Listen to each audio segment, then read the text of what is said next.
നൂറ്റാണ്ടിന്റെ അവസാനത്തിൽ ഈജിപ്തിലെ അലക്സാൻഡ്രിയയിൽ ജനിച്ച വിശുദ്ധ അത്തനേഷ്യസ് 45 വർഷക്കാലം അലക്സാൻഡ്രിയയിലെ പാത്രിയർക്കീസായിരുന്നു. യേശുക്രിസ്തുവിന്റെ ദൈവത്വം അംഗീകരിച്ച നിക്യാ സൂനഹദോസിലെ വിശ്വാസ പ്രമാണം സർവരാലും സ്വീകൃതമാകുവാൻ ചെയ്ത പരിശ്രമങ്ങൾ 17 വർഷക്കാലം അദ്ദേഹത്തിന്റെ വിപ്രവാസത്തിന് ഇടയാക്കി.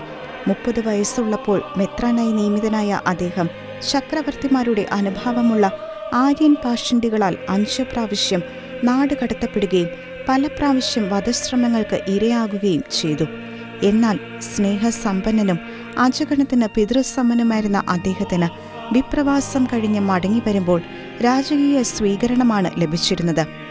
രക്തസാക്ഷിത്വം ആഗ്രഹിച്ചിരുന്നെങ്കിലും സമാധാനപൂർണമായിരുന്ന അവസാന വർഷങ്ങൾ കത്തോലിക്കാ സഭയുടെ ധീരവക്താവായി സേവനം ചെയ്ത അദ്ദേഹം ഒടുവിൽ AD 373 നിത്യസമ്മാനത്തിനായി യാത്രയായി.